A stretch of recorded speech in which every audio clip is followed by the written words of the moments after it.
Welcome back to Swami's Kitchen. Today we are going to make தட்டை முறுக்கு. இந்த தட்டை முறுக்கு ரொம்ப ரொம்ப சுலபமாக சீக்கிரமாக செய்திடலாம். ரொம்ப கிறிஸ்பியாக காரசாரமாக இருக்கும். இது மாலை நேரம் டீ காஃபி கூட சாப்பிட்டா ரொம்ப அருமையாக இருக்கும். இதை எப்படி செய்திடலான்னு பார்த்துருவோம். இதுக்கு தேவையான பொருளெல்லாம் பார்த்துடலாம். நான் ஒரு 1/4 கப்பு வேர்க்கடலை எடுத்துருக்கேன். வறுத்து தோல் உரிச்ச வேர்க்கடலை அதை மிக்ஸி ஜாரில் போட்டு குறன்னு அரைச்சி எடுத்துருங்க. பாருங்கள், இது நான் 250 மில்லி பிடிச்ச கப்பில் 1/4 கப்பு இதில் எடுத்திருக்கேன். இப்போது 250 மில்லி பிடிக்க கப்பில் அரிசி மாவு 2 கப்பு, அதாவது இடியப்ப மாவும் எடுக்கலாம், பச்சரிசி மாவு நம்ம சாதா எடுக்கலாம். இப்போ இதில் 1 டீஸ்பூன் ஜீரகம், 1 டீஸ்பூன் மிளகை நான் இடித்து எடுத்திருக்கேன். நல்லா பவுடராட்டு போட வேண்டாம், இடித்து போட்டால் போதும். 1/4 டீஸ்பூன் மஞ்சள் தூள், 1/2 டீஸ்பூன் மிளகாய்த்தூள், உங்களுக்கு காரத்துக்கு தேவையான அளவு போட்டுவிடுங்க. 1 டீஸ்பூன் உப்பும் பார்த்து போட்டுக்கலாம். பாருங்கள், இப்போ கருவேப்பிலையை ரொம்ப பொடியாக நறுக்கி ஒரு 1/4 கப்பு போட்டிருக்கேன். பெருங்காயத்தூள் போட்டு ஒரு 1/2 டீஸ்பூன் பெருங்காயத்தூள் போடுங்க, அப்படின்னா தான் நல்ல வாசனையாக இருக்கும். இப்போ எல்லாமே நல்லா கலந்து விட்டுருங்க. இப்போ நம்ம பொடிச்சு வச்ச வேர்க்கடலையே போட்டுடலாம். பாருங்கள், அது கொஞ்சம் குறன்னு தான் இருக்கணும். இப்போ எல்லா இடமும் படும்படியாக நீங்கள் கலந்து விட்டுருங்க. நல்லா கலந்து விட்டுட்டு ஒரு சின்ன பாத்திரத்தில் எண்ணெயை சூடுபடுத்தி வச்சுருங்க. ஒரு 2 டேபிள் ஸ்பூன் எண்ணெய் நல்லா சூடாக இருக்கணும். பாருங்கள், இப்படி விட்ட உடனே நம்ம மாவில் எப்படி இருக்குன்னு பாருங்கள். நல்லா சூடான எண்ணெய் விட்டால் எப்படி இருக்கும் அதே போல் விட்டுருங்க. விட்டு நம்ம கையால் பசியாமல் ஒரு ஸ்பூனால் பிசைஞ்சு விட்டுருங்க. கையால் நல்லா சுட்டா சூடும். பாருங்கள், இப்படி நல்லா கலந்து விட்டுட்டு கையால் போட்டு அழுத்தி பிசைஞ்சு விடுங்க. அப்படின்னா தான் இந்த எண்ணெய் எல்லா இதுலேயும் பிடிச்சி வரும் இந்த மாவில். பாருங்கள், நம்ம 250 மில்லி பிடிச்ச கப்பில் தான் எடுத்தோம். அதே கப்பில் தான் 1/4 கப்புக்கு நிலக்கடலை எடுத்துருக்கோம், அதாவது வேர்க்கடலை. பாருங்கள், இப்படி எல்லா இடமும் படும்படியாக வச்சாச்சு. இப்போ நான் 1/2 கப்பு தண்ணி நல்லா சூடாக்கியிருக்கேன். கொதிக்கக்கூடாது, லேசாக ஆவி வந்த உடனே இறக்கிடணும். இதை எடுத்து மாவில் கொஞ்சம் கொஞ்சமாக விடுங்க. நம்ம கலந்து வச்சுருக்கோம் இல்லையா, அந்த மாவில் கொஞ்சம் கொஞ்சமாக விடுங்க. கையை விட்டுறாங்க, கை நல்லா சுடும். ஆனால் தண்ணி நல்லா கொதிக்கக்கூடாது, நல்லா லேசாக ஆவி வரணும், அவ்வளோதான், அந்த சூடு தான். இப்போ நல்லா கலந்து விட்டுட்டு மீதியில் இருக்கிறதுல கொஞ்சம் தண்ணியும் விட்டு நம்ம கையால் பசிஞ்சு எடுத்துடணும்.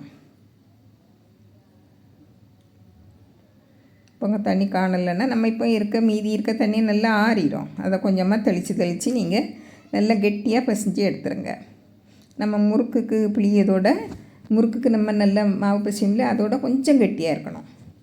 அப்படி நல்லா தண்ணி இருந்தோன்னா அந்த தட்டை எண்ணெய் குடிக்கும். பாருங்கள், இப்படி நல்லா சாஃப்டாகிட்டு நல்லா பசிஞ்சு எடுத்துருங்க.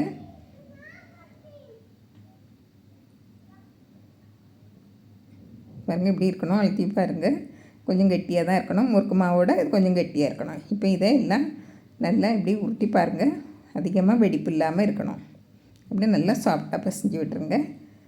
இப்போ எல்லாம் எடுத்து நம்ம சின்ன சின்ன உருண்டையாக உருட்டி போட்டுருங்க. முதல்ல 2 பேர் இருந்தால் சீக்கிரமாக சுட்டு எடுத்துடலாம். ஒருத்தர் உருட்டி போட, ஒருத்தர் தட்டி எடுக்க, அப்படி சீக்கிரமாக சுட்டு எடுத்துடலாம்.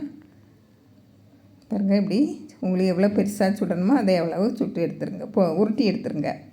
பாருங்கள், இப்போ நான் எல்லாமே உருட்டி எடுத்துட்டேன். பாருங்கள், இப்போ ஒரு பிளேட்டில் ஒரு பிளாஸ்டிக் பேப்பரை போட்டு அதில் லேசாக எண்ணெய் தடவிட்டு 6 உருண்டையே வச்சுருக்கேன். பாருங்கள், உங்களுக்கு பெரிய பிளேட்டாக இருந்தால் எத்தனை உருண்டையும் வச்சிடலாம். வச்சுட்டு பெரிய பேப்பர் இருந்தால் இப்படி மூடி, இப்படி ஒரு பாத்திரத்தை எடுத்து மூடி வச்சிடலாம். நம்ம பருப்பு மசிக்க மத்து இருக்கும் இல்லை, அதை வச்சு இப்படி விட்டுடலாம். பாருங்கள்,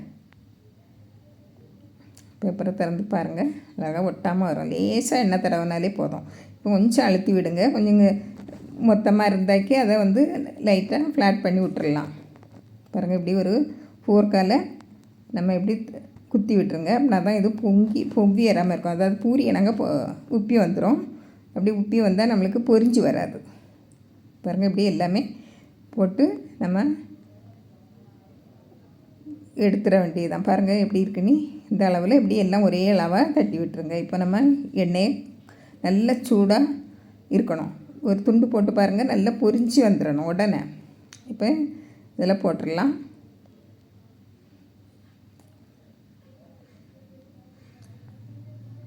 பாருங்கள், ஒன்றா போடுங்க, உடனே எலும்பி மேலே வரும்.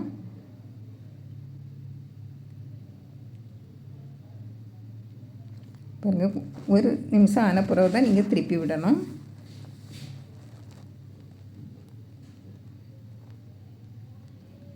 பாருங்கள் எவ்வளோ அழகாக பொரிச்சிருக்குன்னு பாருங்கள். எல்லாம் நல்லா திருப்பி திருப்பி விட்டு எல்லாம் 2 கரைக்கும் ஒன்று போல் வரணும். நல்லா பொன்னிறமாக செவந்து வரணும். பாருங்கள், பொன்னிறமாக வந்தால் போதும்.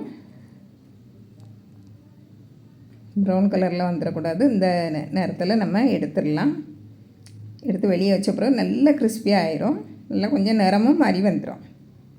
பாருங்கள், நல்லா வடிதட்டில் நல்லா வடித்து எடுத்துருங்க. இது அதிகமாக எண்ணெயும் பிடிக்காது இந்த தட்டை. பாருங்கள் இப்படி இருக்கட்டும். இப்படி எல்லாமே சுட்டு எடுத்துடலாம். எல்லாமே சுட்டு எடுத்தாச்சு. பாருங்கள் எவ்வளோ அழகாக பொரிஞ்சி இருக்குது. பாருங்கள் இவ்வளோ முறுமுறுப்பாக இருக்குது. வாயில் போட்டால் நல்லா கரைஞ்சி போகும். நல்லா காரசாரமாக இருக்குது. நல்லா டேஸ்டாகட்டும். நல்லா காரசாரமாக இருக்குது. இதே போல் நீங்களும் செய்து பாருங்கள். பிடிச்சிருந்தால் லைக் பண்ணுங்கள், ஷேர் பண்ணுங்கள், கமெண்ட்ஸ் பண்ணுங்கள். மறக்காமல் சப்ஸ்கிரைப் பண்ணுங்கள். தேங்க்யூ.